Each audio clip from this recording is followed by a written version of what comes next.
Hello, ladies and gentlemen, and welcome back to Druids vs. Death Knights. When we last left off, our Mutta had invited us over for dinner, and particularly meatloaf and not brains. And as such, we're going to go in to the ending of the nighttime pool levels with, of course, the zombie rush. And this bit of zombie rush actually has a little bit of a twist on it. Instead of being able to see and deal with the zombies, we now get the worst of what the fog levels ever gave us, to where we cannot see at all during the nighttime, other than for flashes of lightning. So yeah, we're going to be stuck with this for a little while. I will say right now, though, what's one of the more interesting things about this particular level is actually kind of the atmosphere. Here, I'll be quiet a little bit and see if you guys can't figure it out.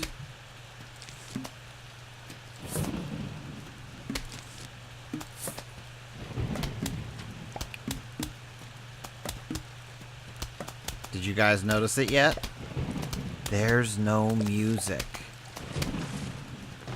It is completely and totally silent outside of the sound effects of your plants. I'm not sure if this was actually meant to be like a little bit of an atmospheric type of thing, but I honestly got to give them kudos. It wasn't something I expected, and it really kind of sells you have to survive the night kind of zombie deal. Now, one of the major real difficulties about this particular zombie rush compared to some of the other ones that we've had to do in the past is, as you can see here, we're kind of limited in our plants to mostly starfruit. Well, the starfruit, like I said before, they're not like the worst of the worst. They can be more than a little bit irritating to deal with, considering they just don't attack directly. And you got to get a lot of starfruit for it to otherwise be useful. Start getting cactuses in the background here. And so the starfruit can attack forward, so that's at least something good out of them. Get a little bit pea shooters out there to keep us safe, since so many zombies drop into the water.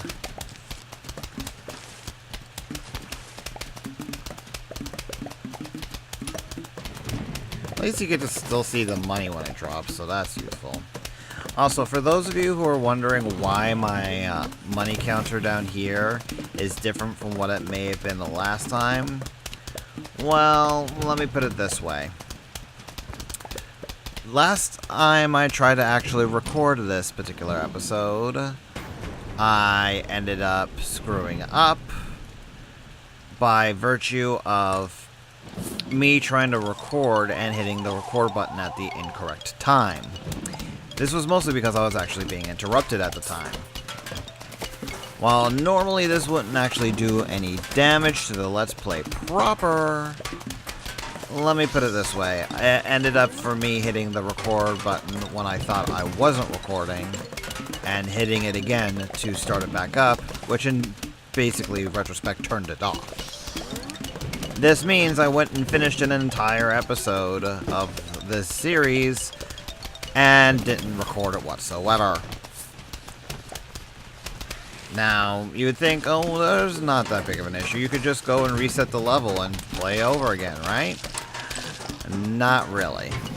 This particular game, at least as far as I've been able to recall and see, does not allow you to replay anything in adventure mode until you actually defeat adventure mode. I could be wrong about that. I'm not even sure if Pokeprof will be able to look this up or not. But essentially this meant I had to replay the entire game over again to get back to this point. So yeah, that's the why you'll see a little bit different money. I try to otherwise emulate everything back to where it's like I had the same amount of plant spaces available. I had the same amount of items. I even bought the same things from Crazy Dave.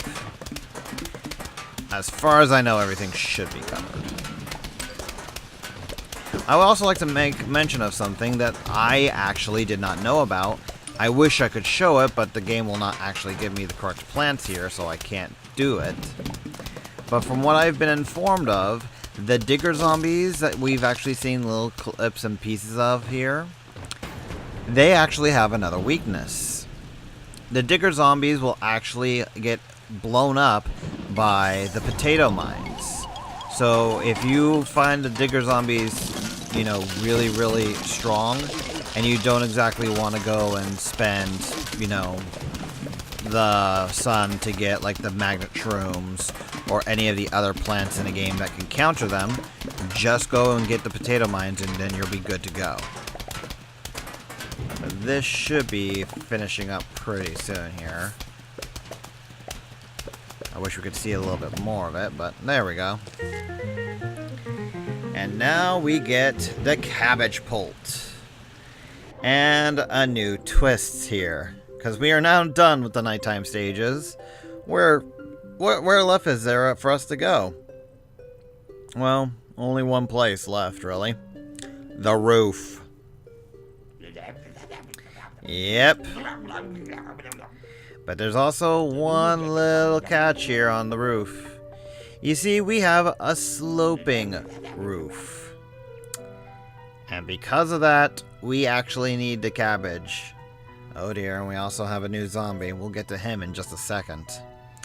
So just to show off what I mean here, let's actually just pull in pea shooter because we're not going to be using anything else. We don't need the cactus. Pumpkin will be good. Squash will be good. Walnut.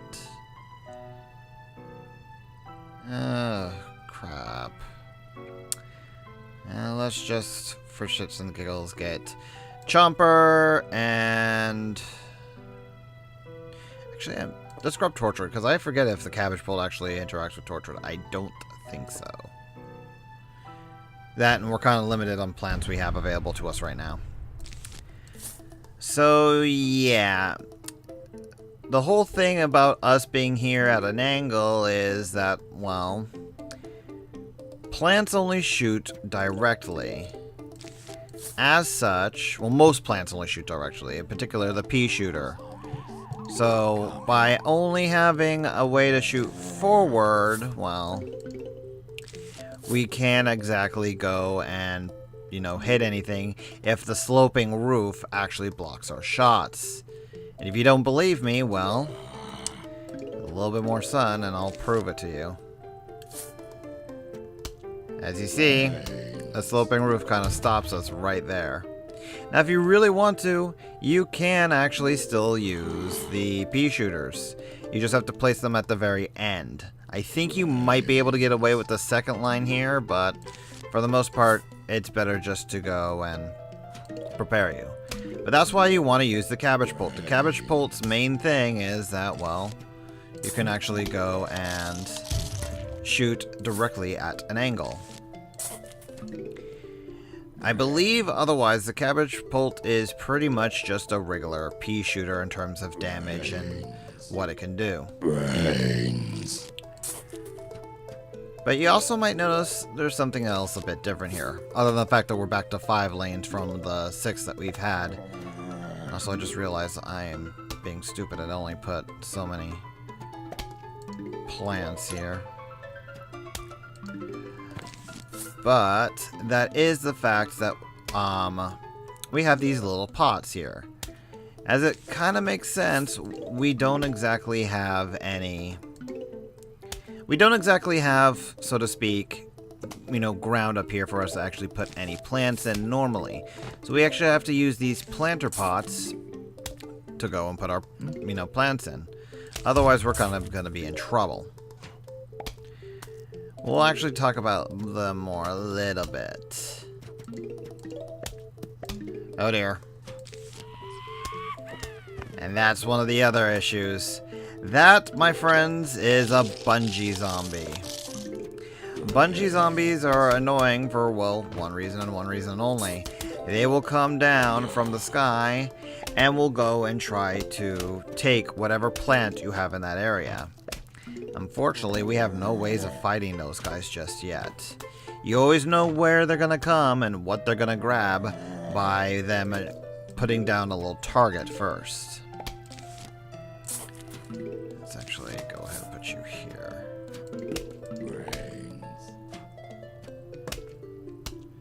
I think we should be okay. We've got more than enough sun for a while.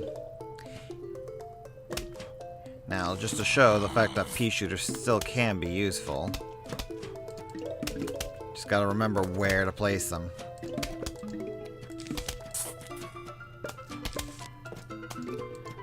Now, let's actually go test Torchwood, because I don't think it's gonna work. But there's also one other thing about bungee zombies that are really, really bad. There's the other effect. They'll drop down zombies wherever they please. This can equal out to a bad time. Also, come on, thank you. Thank you. Let's go ahead and put Pumpkin here to save us some. So yeah, an entire lane can be easily decimated if you're not paying attention, and the bungee zombies drop something right on top of your plants. This should finish these guys off.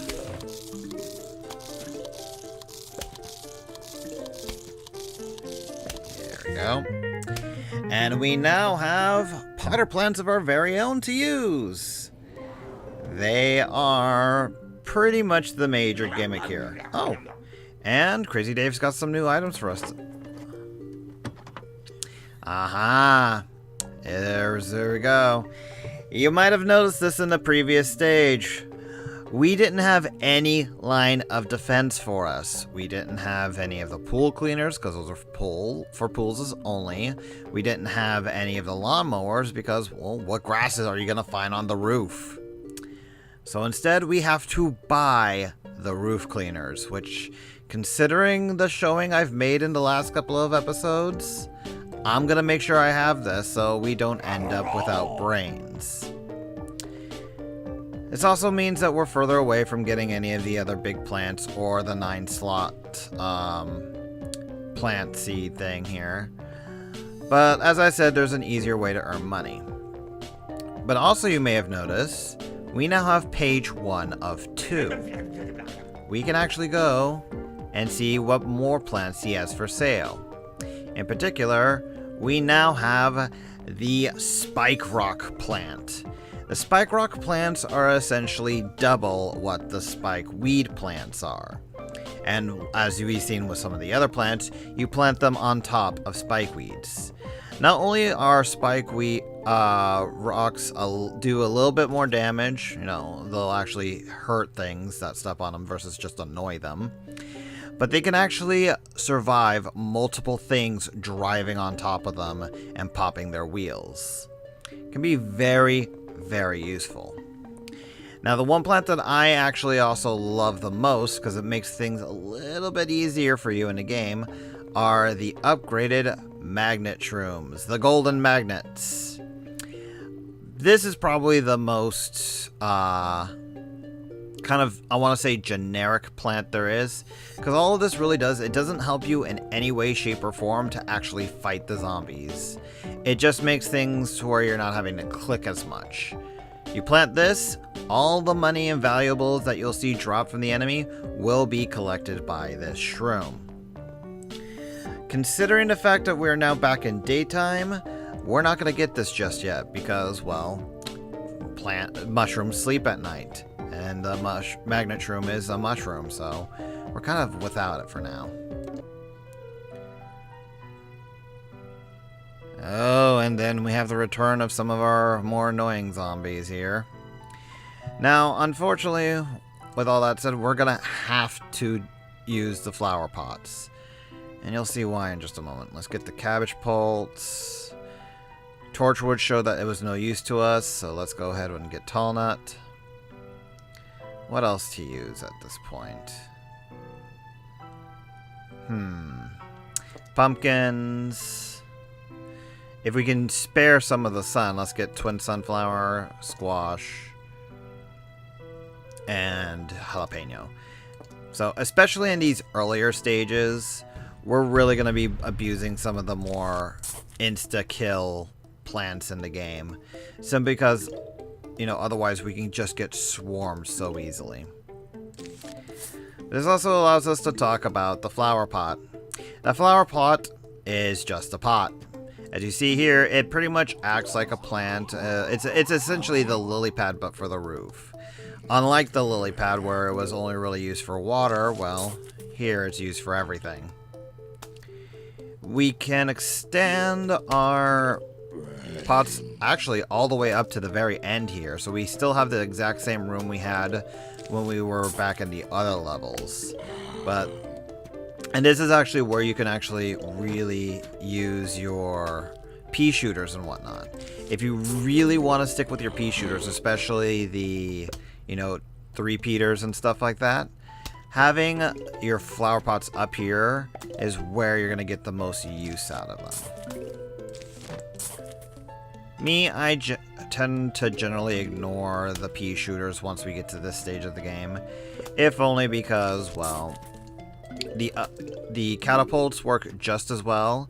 They fire a little less than you would normally think, but they're still useful enough to actually be able to kill anything that would reach us otherwise. I'm just going to put a squash here.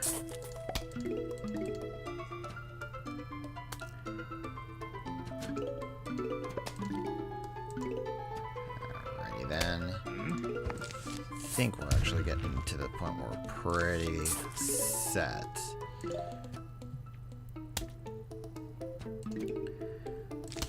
Down here. Let's actually go put a pot down so we can show it off.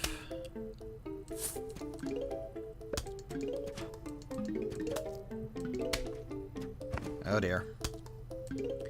Let's go put you here and you up here, Mr. Tallnut.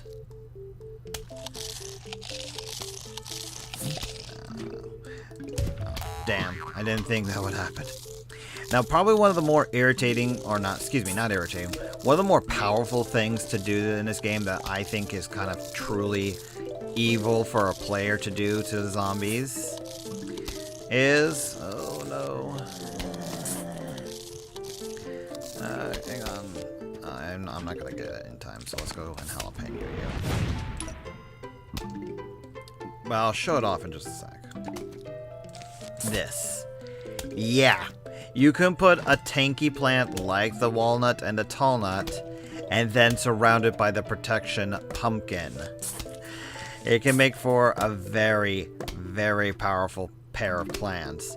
This essentially can become an almost indestructible wall. It makes it just so much easier to protect your plants. And it's a good way to say, hey, zombies, you're not going to get past me at all. Alright. Upgrade some more to double sunflowers. Get another flower pot down here, and we should be perfectly fine.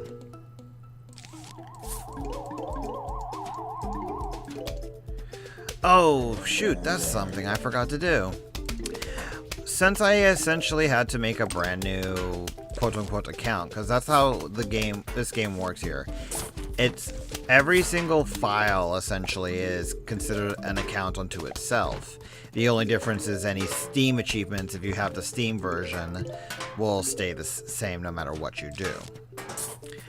But because of this, well, as you may have noticed, the zombie that is carrying my flag that you've seen before no longer is modified to look like, well, the zombie I had set up from the very beginning of the game. And that's because every account has its own, little zombie setup. Once you have changed your account, either by erasing it, deleting it, or simply making a new one, you effectively gotta remake that zombie for it to change its look inside the game.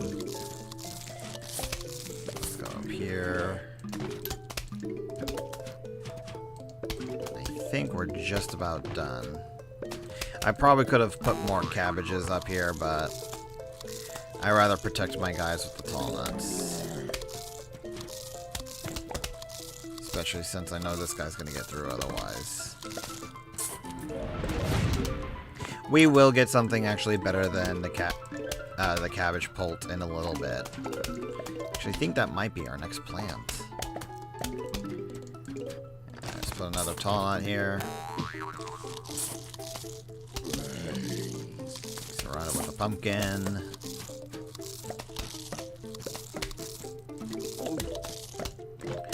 Wow, that pumpkin died already.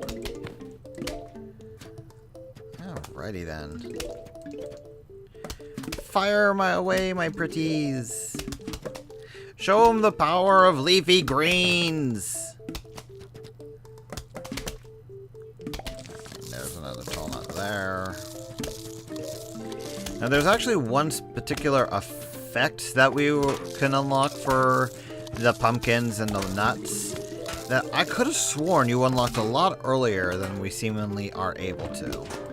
I won't mention what it is just quite yet because we still don't have access to it, but I could have sworn, absolutely sworn that it was much, much earlier than what apparently it is.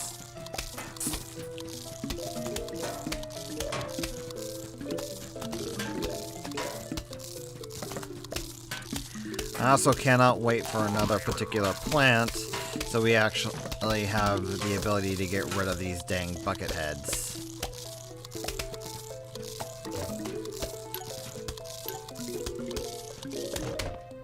Alright. All the sun. You can see just how much sun I'm getting now with the frickin'... Oh, okay. Gotta double check something here. Damn it. I was hoping that with the pumpkin there would actually protect the Cabbage-pult, but I guess not.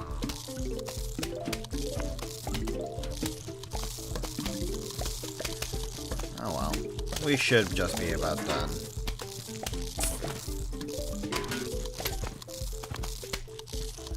Come on, guys. Actually, I'm gonna do this just because you are Mr. Irritation. Thank you for the money. And there we go. We now have another catapult to join the team. The Colonel-pult. But I think we'll go ahead and talk about him next time. So until then, folks, take care and remember to eat your veggies.